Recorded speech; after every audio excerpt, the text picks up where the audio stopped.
Kung hindi ako nagkakamali sa 5 years ng Mir4, ito na yung pang-limang beses na magme-merge or pang-anim. Sa side naman ng Resistance, mas pabor yan kasi mas nagugulo yung server, nasha-shuffle yung lineup. Medyo nagkakaroon sila ng window para mapagpalakas, makakuha ng tao, tsaka mapalaganap nila yung prinsipyo nila, ano? What's up, guys? What's up? It's your boy, Slime Gaming. Yes, sir. So, kamusta? Balitang-balita sa Radyong Sira. So, update. Sa wakas, natapos na yung BW Season 3. So, currently, yung BW11, nag-convert na siya sa pangalan ng Asia 42. Alright, so, nasa Asia 1. So, andyan na naman yung mga tropa natin na magyayabangan na naman ng main. And currently, ang may hawak ng castle is, alam ko Soler to, Villainous, tsaka Team Soler yan. Ayan yung mga kalaban. So dito natin malalaman kung anong gagawin ng mga clan na to after ng BW. Mag-i-stay ba sila or may ipaglaro sila sa mga magti-take ng server? Kasi kung di ako nagkakamali, sa huling alaala ko guys, si Junos ang owner ng server na to, bumili ng server na to. So basically silang lalaban sa castle. So tingnan natin kung anong mangyayari. And there are a couple of updates na itong mga nakaraan.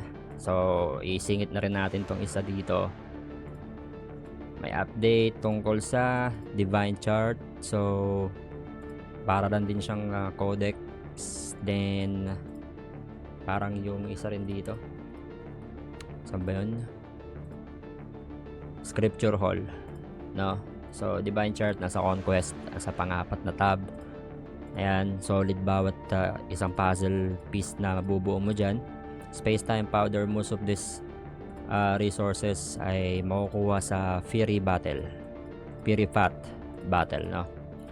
Okay, and dito mo makikita ang ayun pala, Path of Fury Battle or Fury Battle. Doon mo makukuha yung rewards ng powder.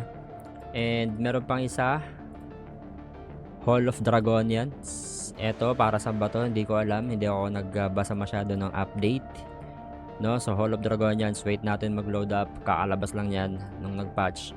So, medyo magulo na yung mga server. Magkakaroon ng mga adjustment. May mga mag-i-stay. And abangan natin yung mga darating na update or bagong lineup ng mga magko-contest ng Asia 42. Alright, so meron na ulit isa pang information na i-share natin dito sa video na to is pumunta tayo sa page ng Mir4 guys. Yan, so meron na announcement ng server merge. Okay, so mag-merge na naman yung server. Kung hindi ako nagkakamali sa 5 years ng Mir4, ito na yung pang-limang beses na mag-merge or pang-anim roughly, no? Estimate lang, hindi yan yung fixed na bilang. Kasi bago lumabas yung boosting world, nauna muna yung server merge, then gumawa sila ng BW, then every BW may server merge. So sobrang solid ng ideya na yon. Merge is basically magko-compress yung mga server, magiging maliit na lang yung community, magsisiksikan sa isang server, then maglalabas ng maglalabas ng boosting world event, which is mag-a-add ng server. So recently lang nila ginawa yan. So it's been how many season na? 3 na. 3 season, alam ko 2 years pa lang yung boosting world, meron ng 3 seasons. So every time I merge, ang kasunod nito is release ng bagong server, boosting server.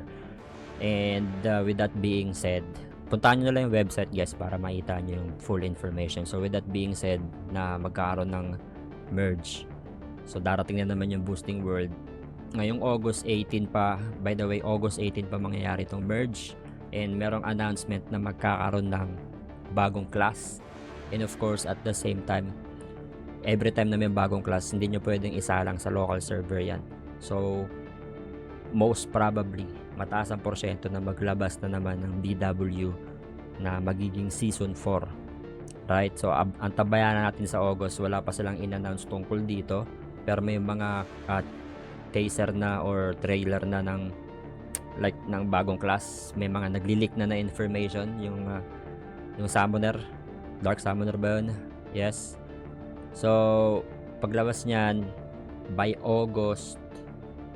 Then meron pang mga ongoing event as well, and may mga hahantayin pa tayo mga event na mangyayari. Ito yung server list.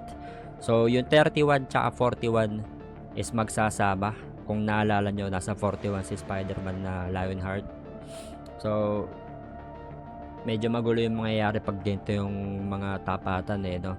Kasi ngayon sobrang, so 31 tsaka 41, dalawang management yan sa loob ng alliance. Pag nasa loob ka ng alliance, hindi ka mangangamba sa mga kalaban kasi given naman na malakas na yung mga nasa server may mga hawak ng server. Ang problema na lang is yung distribution ng resources, kung paano nila hahatiin. So maraming pwedeng mangyari dyan, pwedeng may mga bumaliktad o mayaw sa bagong rules. So yun na naman yung ipoproblemahin natin.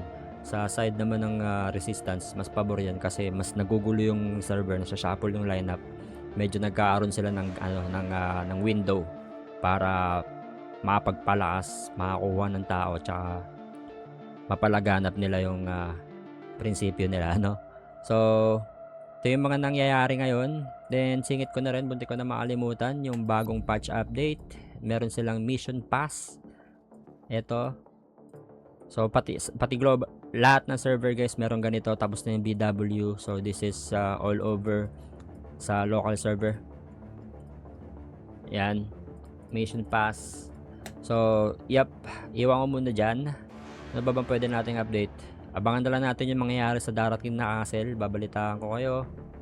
Then server merge, hindi pa na-officially announce yung boosting world, and hindi pa mismo lumalabas yung bagong class, if that's true. So antabayan natin hanggang matapos yung buwan.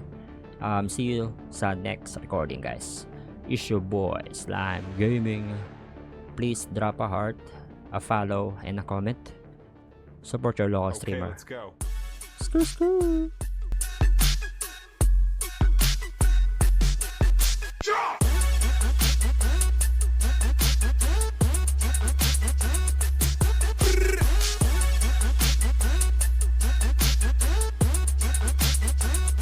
Slime Gaming.